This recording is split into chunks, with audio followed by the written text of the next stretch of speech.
Bonjour à tous, je suis, Véronique Batifol, je suis chargée de veille, et d'ingénierie de l'information à INRAE au département ACT et donc voilà, je suis, très contente de vous accueillir pour, vous annoncer, pour cette présentation, de l'annonce des résultats du jeu concours du dictionnaire d'agroécologie.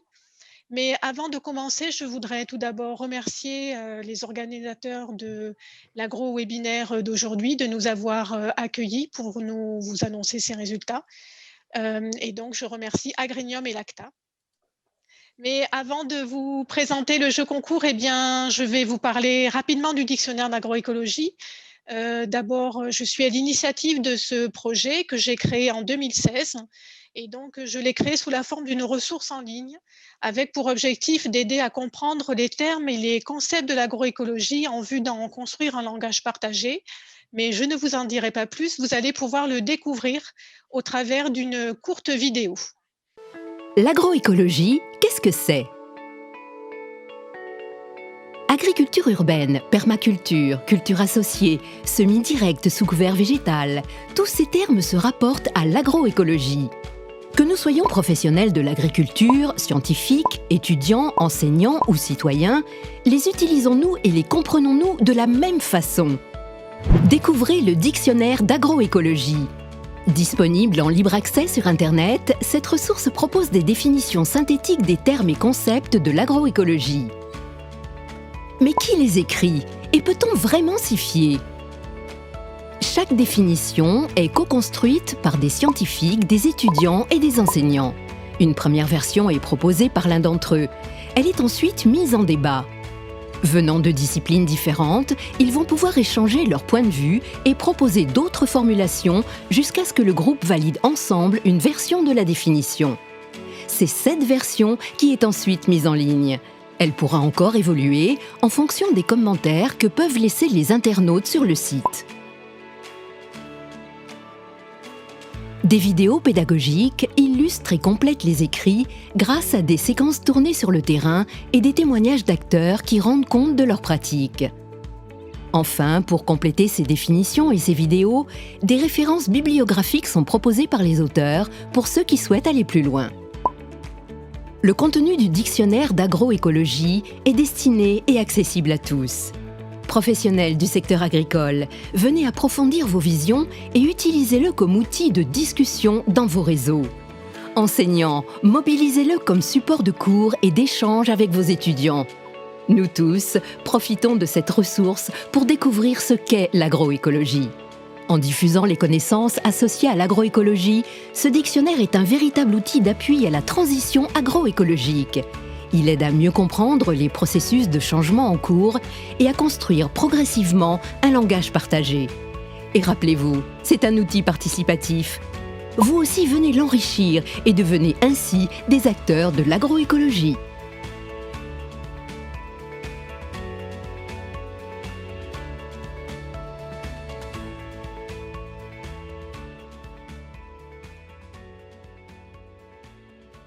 Alors maintenant que vous savez tous ce qu'est le dictionnaire d'agroécologie, je vais pouvoir vous parler du jeu concours.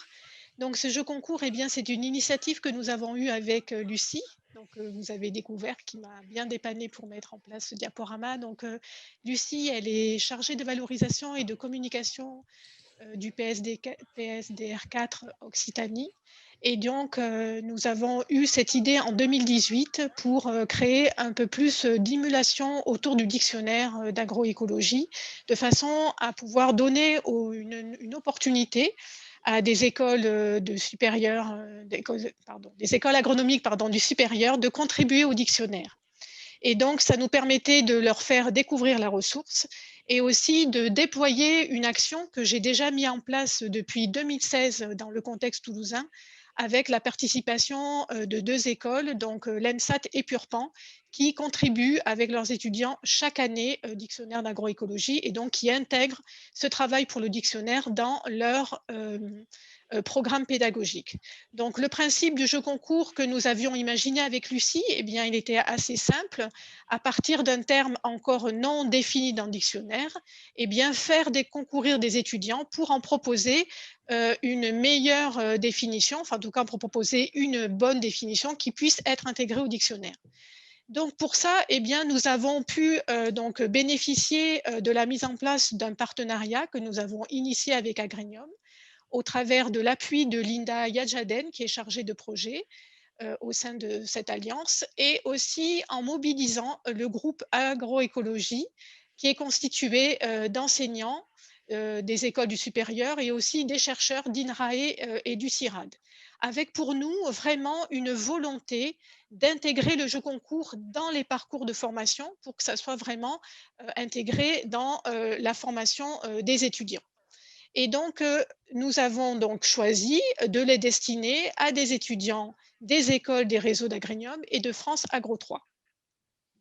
Donc, nous avons pu ainsi travailler avec les enseignants, tout d'abord en leur présentant bien sûr le jeu concours, au travers aussi d'une manifestation d'intérêt lancée dès 2020 pour savoir voilà, qui étaient les écoles qui étaient prêtes à participer à l'aventure. Et ensuite, nous leur avons aussi, encore une fois, mobilisés pour leur demander des idées de termes à définir de façon à ce que ça puisse être aussi en lien avec leur formation pédagogique, la formation pédagogique de leurs étudiants. Donc, le jeu concours, eh bien, il a été lancé le 1er octobre 2020.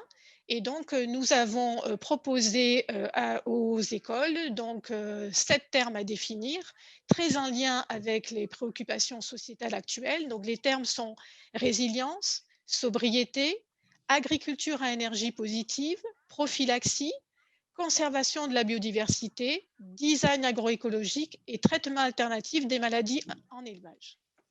Donc, ce jeu concours, il s'est déroulé en différentes étapes. La première étape qui s'est déroulée du 1er octobre au 16 novembre 2020 a permis par groupe de 4 à 5 étudiants de leur demander de proposer une définition pour l'un des termes donc, à définir en respectant un cahier des charges bien strict qui est le cahier des charges de toutes les définitions qui intègrent le dictionnaire, donc à savoir une définition synthétique de 300 mots maximum structurés en 3 parties, complétée de 3 à 5 références bibliographiques qui permettent d'aller plus loin sur le sujet et aussi accompagnée d'une illustration spécifique, donc illustrative de l'écrit. Eh bien, cela a été pour nous vraiment une grande réussite puisque ça nous a permis d'accueillir 30 groupes d'étudiants qui ont participé donc, au jeu concours, qui ont représenté 9 écoles et donc sur un total de participation de 137 étudiants. Donc, Lucie va vous en dire un peu plus. Je reprends la main. Donc, ces 30 groupes ont chacun proposé une définition dont toutes étaient évaluées par un jury qu'on va vous présenter tout à l'heure et ce jury, en décembre 2020, a retenu 7 groupes finalistes dont les définitions étaient, d'après eux, potentiellement acceptables pour entrer dans le dictionnaire d'agroécologie, à la condition d'y apporter pas mal de révisions qu'ils ont transmises aux étudiants. Et le 22 janvier 2021 a eu lieu la deuxième grosse étape de ce jeu concours, une étape très importante aussi au niveau pédagogique, puisque c'est une étape d'oral, de présentation de chacune des définitions qui avait donc été révisées par les étudiants, devant le jury et devant aussi tous les autres groupes et leurs encadrants, leurs enseignants. Donc, vous voyez une petite photo qui représente ce qui s'est passé cette journée, avec beaucoup d'échanges très riches. Et à nouveau, une demande de révision par le jury pour qu'une semaine plus tard, les étudiants présentent une définition cette fois finalisée. Et c'est cette version finalisée qui a été à nouveau évaluée pour une sélection finale par le jury, non seulement des lauréats, mais aussi des définitions qui entreront finalement dans le dictionnaire d'agroécologie, c'est-à-dire qui ont le niveau d'exigence requis pour entrer dans ce dictionnaire. Quelques mots pour dire combien ce jeu concours, et on l'a vu au travers l'agro-webinaire de tout à l'heure, que ces concours en fait, ont aussi des ambitions au niveau pédagogique et au niveau de l'agroécologie, de l'apprentissage de l'agroécologie. Nous, les intérêts que nous avions identifiés pour les étudiants et qui se sont concrétisés, c'est vraiment que ça leur a permis justement d'approfondir les concepts de l'agroécologie, et ce, de façon ludique. Ça leur a permis d'aller en profondeur dans la recherche de sources bibliographiques et de le faire de façon ludique. et aussi d'expérimenter ce qu'est la vulgarisation. Et ce sont des choses qu'ils n'ont pas forcément le temps de faire dans leur parcours classique.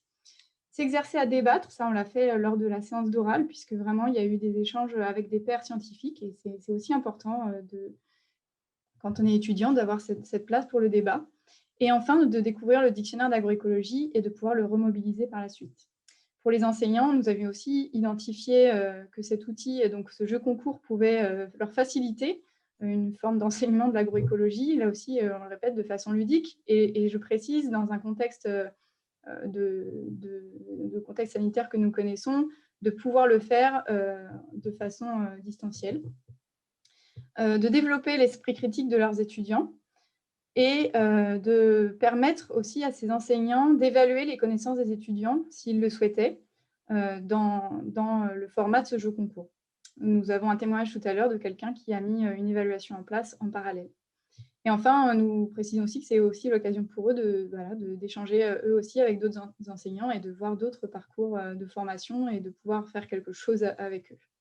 Je vais d'ailleurs laisser la parole à Laetitia Zurletto, qui est de l'Université Côte d'Azur, qui va témoigner de comment elle s'est investie en fait, dans ce jeu concours avec une autre enseignante et avec ses étudiants. Laetitia, je vous laisse la parole. D'accord. Alors, bonjour à tous. Je tiens à remercier l'ensemble des organisateurs et peut-être en particulier Véronique Batifol, ainsi que les partenaires du concours pour cette expérience qui s'est révélée très enrichissante, à la fois pour les étudiants, mais également pour les enseignants et donc pour l'ensemble des participants. Donc, effectivement, je représente, alors ça doit être écrit quelque part par là, le Master Boost, qui est une nouvelle formation d'Université Côte d'Azur. Et pour faire très simple, en fait, notre objectif est de former des étudiants au défi du biocontrôle avec une démarche pluridisciplinaire et internationale. Et donc, on m'a demandé de répondre à deux grandes questions par rapport au jeu concours. Donc, la première était comment est-ce qu'on a pris en compte ce jeu concours dans notre enseignement ? Et donc, ce que nous avons fait, c'est que nous avons intégré en fait les activités du jeu concours dans une unité d'enseignement qui s'appelle les projets mentorés. Et l'organisation de cette UE, en fait, permet aux étudiants de découvrir des activités qui sont complémentaires à leur formation, tout en étant guidés tout au long de leur année de formation par des chercheurs de l'Institut Sophie Agrobiotech, qui est une unité mixte de recherche qui accueille des chercheurs INRAE, CNRS et également d'Université Côte d'Azur.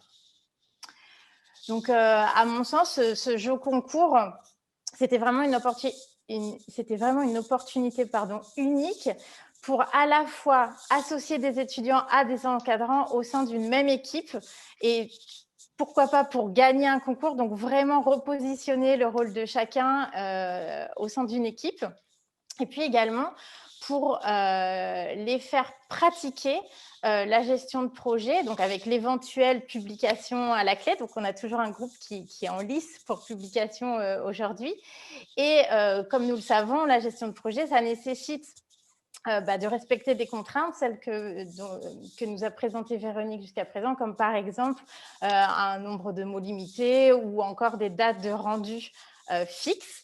Et donc, ce qu'on fait de façon parfois artificielle lors de nos enseignements, là, c'était une pratique réelle. Et autre chose qui était essentielle pour notre formation, c'est que les mots qui ont été choisis, en fait, permettaient vraiment de faire travailler et d'élargir les réflexions un peu plus loin que les concepts de biologie, qui sont la formation première de nos étudiants. Je pense par exemple à des notions de sociologie ou de droit. C'est vraiment un des objectifs de notre formation Master Boost qui se veut être pluridisciplinaire puisque c'est maintenant des enjeux importants pour le biocontrôle. Donc voilà, là c'était le contexte de notre formation. Alors je rebondis, vous avez parlé évaluation, donc je n'avais pas prévu de le dire, mais effectivement tout au départ du projet, donc ça a été obligatoire pour les étudiants, on ne leur a pas donné le choix cette année. Donc, il y a eu deux équipes et dès le départ, l'évaluation était sous forme progressive. Donc, dans un instant, je vais vous expliquer comment nous sommes organisés. Mais l'idée, c'était vraiment qu'ils améliorent au fur et à mesure des sessions leur leur définition. Et donc, c'est l'évolution qui était notée, sachant que dès le départ, ils savaient que si leur définition était retenue par les membres du jury dans la présélection, la note était de 20 sur 20. Et je suis très fière de vous dire que l'ensemble des étudiants a obtenu 20 sur 20, puisque 2 de leurs définitions ont été sélectionnées. Et ensuite, la deuxième question à laquelle on m'a demandé de répondre, c'est comment on a imaginé de suivre ce projet. Et donc, effectivement, comme vous l'avez dit, j'ai travaillé sur ce projet avec ma collègue Anne-Violette Lavoie, qui est également enseignant-chercheur d'Université Côte d'Azur. Et donc, on a imaginé différentes étapes dans la construction des définitions. Donc, la première étape, bien sûr, c'était la présentation du concours et des mots à définir. Et en fait, ce qui a été important pour Anne-Violette et moi-même, c'était la composition des équipes. Donc, c'est en lien un petit peu avec ce qui a été dit précédemment sur comment on fait les groupes, les bonnes tailles de groupe, la bonne dynamique. Et donc, on avait plusieurs critères. Je n'ai pas le temps de tous vous les détailler, mais on a essayé de choisir à la fois la complémentarité des profils étudiants, et aussi les mots qui étaient en lien avec leurs affinités par rapport aux thématiques qu'ils souhaitent développer lors de leur projet professionnel.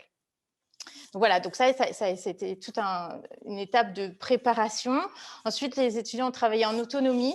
Donc, autonomie totale, ils avaient des espaces, des créneaux de temps qui étaient libérés pour qu'ils travaillent, mais on les a laissés libres. Et puis, pour nous présenter à un temps déterminé une première version de leur définition, sachant que chaque groupe avait 3 définitions. Donc, on a travaillé un total des 6 définitions sur les 7 proposées. Et donc là, on avait un retour, comme vous l'avez dit, un débat, des discussions avec chacun de leurs enseignants pour tenter d'améliorer les définitions. Et puis enfin, la vraie dynamique, en fait, s'est déroulée dans les étapes suivantes, les sessions suivantes, où ce que nous avons généré, l'idée, c'était d'insuffler une dynamique d'équipe. C'était vraiment, je pense, le sens du projet.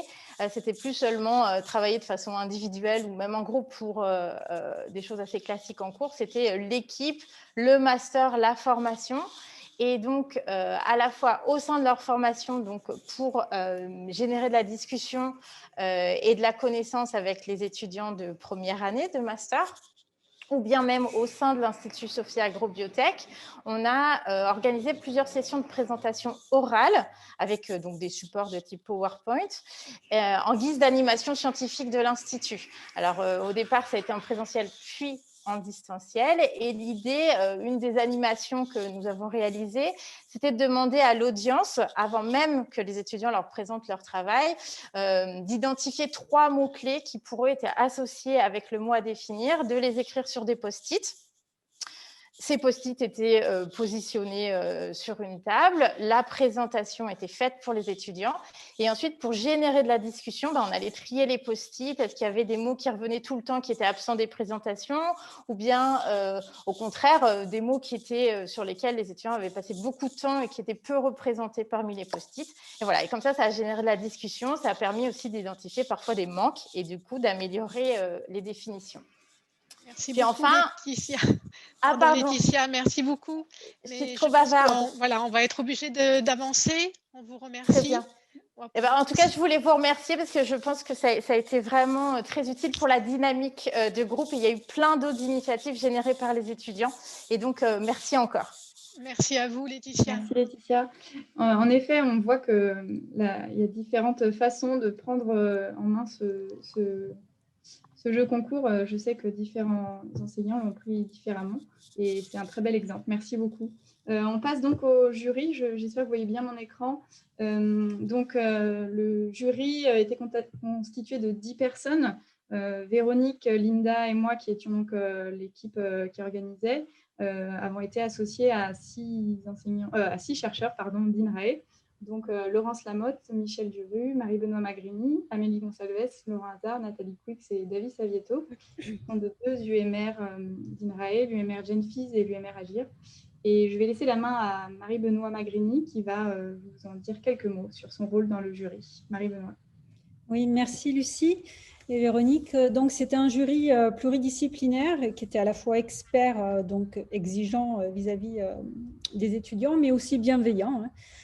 qui s'est réunie. Alors, les membres du jury donc, visaient à représenter une diversité de domaines d'expertise par leur discipline, mais aussi les différents projets de recherche dans lesquels ils travaillent, allant des sciences du vivant jusqu'aux sciences sociales. Et les membres du jury, ayant l'habitude de travailler dans des projets pluridisciplinaires, avaient l'habitude aussi d'avoir une compréhension transversale des enjeux de l'agroécologie, puisque ce regard transversal est exigé dans ce dictionnaire.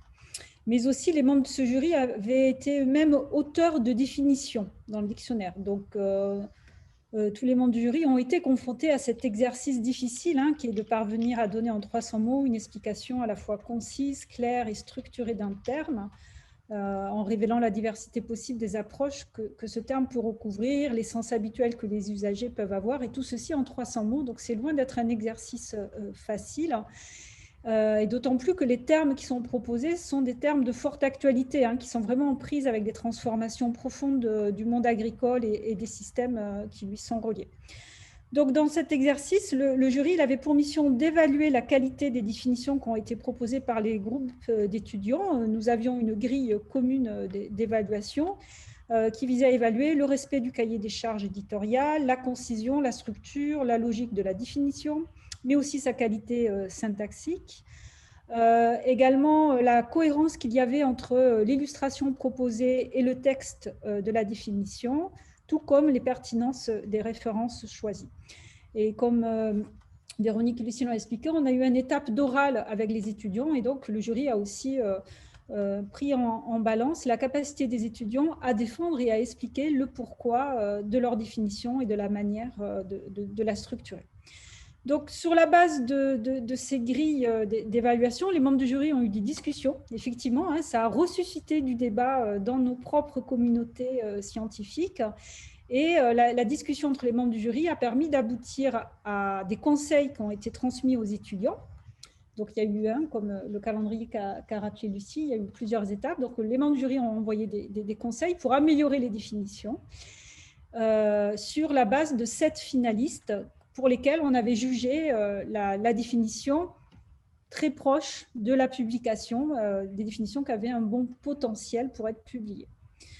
Donc, nous avons le plaisir de féliciter plus particulièrement pour ces 7 définitions finalistes les écoles ENSAT, de l'EI Purpan, de l'Université Côte d'Azur qui vient d'être présentée, de l'ENSAIA,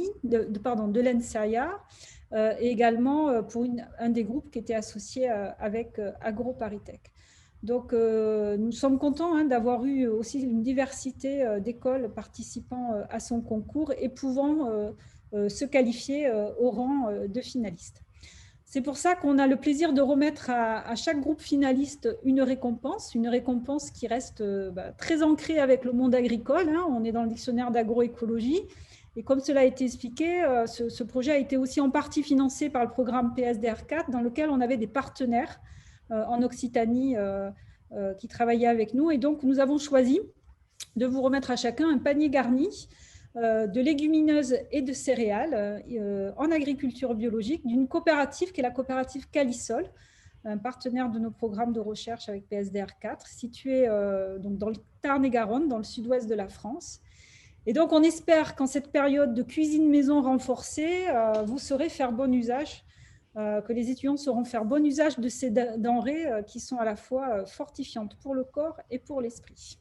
Voilà pour les 7 finalistes.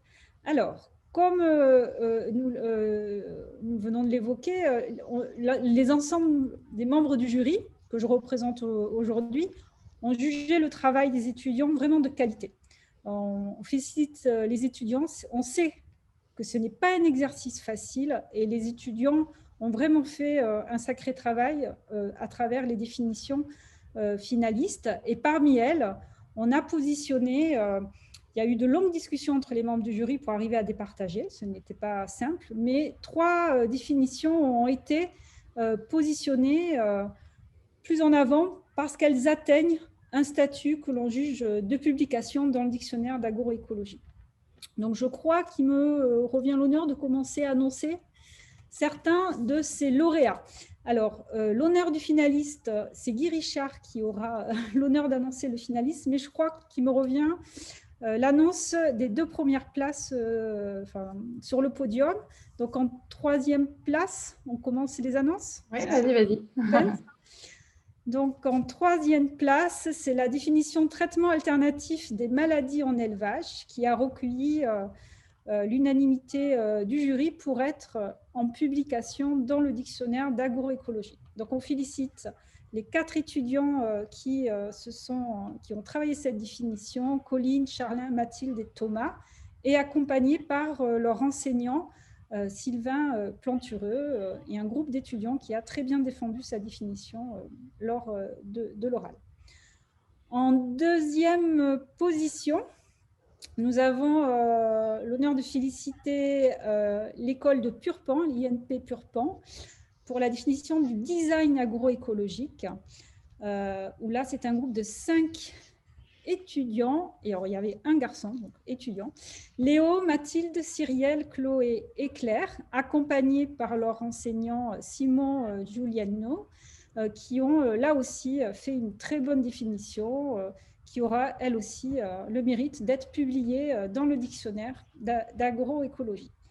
Et je laisse maintenant la parole à notre parrain, à Guy, qui j'espère est toujours connecté. Oui, alors je vais peut-être accueillir Guy. Bonjour Guy, donc Guy est parrain donc, de ce jeu concours, de cette première fois. C'est la première fois que ce jeu concours a lieu. Guy il soutient vraiment l'initiative du dictionnaire depuis plusieurs années et il nous a vraiment aidé à concrétiser la réalisation de ce jeu concours en présentant ce projet à Agrinium. Donc Guy, eh bien, il est à la tête de la direction de l'expertise scientifique collective, de la prospective et des études, donc c'est la DEPE à INRAE, et il est animateur du groupe de travail agroécologie d'Agrinium. Et donc, je lui passe la parole pour quelques mots et annoncer la définition, la grande lauréate du jeu concours. Merci beaucoup à tous là, et puis surtout merci à Véronique, à Lucie, à Linda de m'avoir proposé de remettre ce prix. Comme l'a dit Véronique, bon, je ne vais pas être long, mais j'ai toujours trouvé cette idée du dictionnaire d'agroécologie puis du jeu concours vraiment très, très, très intéressant. Pour moi, c'est très important de partager les concepts, les définitions. Donc, j'ai toujours dans mes recherches cherché à promouvoir cela. Et ensuite, les faire partager au plus grand nombre via le dictionnaire, je trouve ça vraiment très intéressant. Et la façon dont s'est déroulé ce jeu concours, on voit bien qu'on est vraiment dans une synergie entre recherche et enseignement. Et ça, pour un établissement comme Agrinium, c'est très, très important et vraiment, je m'en réjouis. Et puis aussi, j'ai toujours été favorable à de nouvelles formes d'enseignement du savoir, entre guillemets. Et peut-être savez-vous que lorsque j'étais le chef du département environnement et agronomie de l'INRA, j'avais été à l'initiative avec une collègue du département, Maï Balaban, de l'université virtuelle d'agroécologie qui maintenant est reprise dans Agrinium et je m'en réjouis. Donc je suis très favorable aussi à cette valorisation du numérique. L'UVAE, on a vu tout à l'heure la qualité du webinaire Acta Agrinium. Et là, ce jeu concours, donc tout cela, je trouve que finalement, c'est vraiment facilité par le numérique et il faut s'en saisir pleinement, tout en ayant bien sûr conscience de toutes les limites de cette nouvelle forme de pédagogie. Alors, je vais m'arrêter là pour vous annoncer donc le lauréat du jeu concours. Alors, je crois que ça va s'afficher avec la diapo suivante. Donc, c'est autour donc, des systèmes à énergie positive et donc de l'agriculture à énergie positive. Voilà, on parle beaucoup d'atténuation du changement climatique. Mais là, ces lauréats nous ont permis de mieux comprendre ce que pouvait être l'agriculture à énergie positive. Donc, c'est un groupe de Toulouse, de l'INP ENSAT. Et donc, vraiment, je vous félicite avec votre professeur Jean-Pierre, que je connais par ailleurs. Et donc, je suis vraiment très content. Et je vous félicite, vous et tous les participants, et les 137 participants, pour la qualité de l'ensemble de vos réflexions. Alors, peut-être, pour aller un petit peu plus loin, donc, quelle sera la récompense ? Donc, même si vous êtes devenus des experts en agroécologie, on pense que, vous avez encore peut-être besoin ou envie d'approfondir votre formation et de découvrir voilà, ce qui est au cœur de l'agroécologie, à savoir quelque part la nature. C'est pour ça que la récompense consiste d'une part en une possibilité, voilà, de vous inscrire à une formation, et puis de bénéficier d'une Natura Box pour voilà, votre plus grand plaisir. Voilà, Véronique, merci et bravo à tous. Et désolé pour la connexion. Merci beaucoup, Guy. Ben voilà, maintenant que l'on connaît quel est le nom de la définition lauréate, eh bien, je vais accueillir Eva, qui va nous dire un mot en fait sur le vécu de cet exercice pour son groupe. Eva? Oui, vous m'entendez bien? Oui. Très bien, très bien. Bonjour. Et merci et bonjour à tout le monde et vraiment un grand merci à toute l'équipe, à toute l'organisation. On voulait vraiment remercier tous ceux qui nous ont accompagnés, donc ceux qui ont mis en place ce concours. Notre prof tuteur, Monsieur Sartou, qui nous a suivis pour ces définitions, et aussi Madame Gonçalves, qui nous a apporté ses remarques très pertinentes pour finaliser et formuler notre définition. Donc, on est super contente. Franchement, c'est une expérience. On est ravis de l'avoir vécu et on ne regrette pas et on le refera. Enfin, on le referait si c'était à refaire, pardon. Et très enrichissant. Ça nous a permis, dans un premier temps, d'étudier un nouveau terme sur lequel on ne connaissait pas tellement le principe de ce qui est en agriculture à énergie positive. Donc, ça a été vraiment un plus. Ça nous a amené à débattre, à avoir des discussions très riches. Et puis, ça nous a amené aussi à travailler ensemble et à voir à quel point aussi on peut penser et formuler les choses de manière très différente. Donc, ça a été aussi un travail de groupe et un travail de synthèse important qui nous a vraiment apporté beaucoup. Et voilà, on voulait vraiment remercier encore une fois l'organisation de ce concours. Moi, je pense qu'il a été très bien mené. On a beaucoup apprécié aussi la présentation des autres définitions avec les remarques des enseignants et des chercheurs. Donc là aussi, c'était quelque chose de très, très enrichissant d'avoir un petit peu les regards croisés de tout le monde sur différents termes. Et voilà, nous, on est super contents d'avoir la définition qui est validée dans le dictionnaire et finir première au concours, c'est un plus. Je pense que vraiment, notre but premier, c'était d'être capable de formuler un terme et qu'il soit validé et qu'il soit accepté par toute l'équipe. Voilà. Merci beaucoup. Merci. Une Vraiment, précision, merci. Juste, Oui. elles sont bien en ligne. Les 3 définitions sont en ligne. Vous pouvez aller les découvrir sur le dictionnaire d'agroécologie, donc dicoagroécologie.fr. Oui, alors les 3 sont en ligne, mais on espère bien qu'au total, les 7 seront en ligne. Donc, il nous en reste 4 qui sont dans l'espace bientôt dans le dictionnaire. Elles méritent encore d'être un petit peu plus travaillées pour être mises en ligne, mais on espère bien que voilà, elles seront prochainement dans un second temps. Et donc, on va écrire très prochainement aux étudiants concernés parce qu'il ne faut rien lâcher et on espère bien que vous irez au bout. Je m'adresse donc à ces 4 au groupe qui a travaillé sur ces 4 définitions.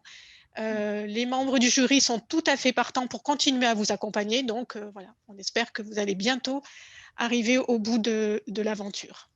Et donc, eh bien, merci vraiment à tous d'être restés connectés. Et je vais maintenant passer la parole à Linda qui va pouvoir donc clôturer cette séance. Merci Véronique. Merci. Donc, à charge à moi de faire les remerciements à tous ceux qui ont participé et ont rendu possible ce jeu concours. Donc déjà, en premier lieu, quand même, Véronique et Lucie qui ont porté ce jeu concours et qui l'organisation a rendu ça possible et sont rendus disponibles plusieurs fois. Merci à Guy Richard pour son soutien et l'enthousiasme autour du jeu concours. Je pense que ça nous a beaucoup aidé aussi. Aux membres du jury, donc Marie Benoît a présenté, pour leur implication et leur disponibilité, aussi pour les échanges avec les étudiants, ça a beaucoup compté. Aux enseignants et aux étudiants aussi pour votre motivation tout du long. Il y a eu plusieurs étapes, les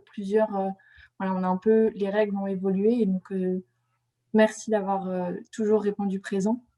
Merci aux financeurs, donc le programme PSDR 4 Occitanie, qui est cofinancé par l'INRAE et la région Occitanie, qui nous a permis de récompenser les étudiants, notamment pour leur travail. Et au sein de l'équipe Agrénium, donc, nous, on a été très contents que cette opportunité nous soit présentée. C'est vraiment une initiative qui nous a intéressés pour le lien recherche-formation. Voilà, c'est vraiment ce qu'on cherche à créer au sein de l'Alliance Agrénium. Et merci encore Véronique et Lucie d'avoir rendu cela possible. Je voudrais remercier en particulier mes collègues donc à la communication, Diane, Eduardo, Pascal et Préti pour leur accompagnement. Voilà, la réussite de ce jeu concours, c'est aussi à travers toutes les actions de communication, je pense qu'on a pu mener ensemble. Et merci à Philippe pour l'animation et cette opportunité à travers le webinaire. On espère tous, on espère pouvoir vous annoncer prochainement une seconde édition. Et à n'en pas douter, Agrénium en fera partie. Merci à tous. Merci beaucoup. Merci beaucoup à tous.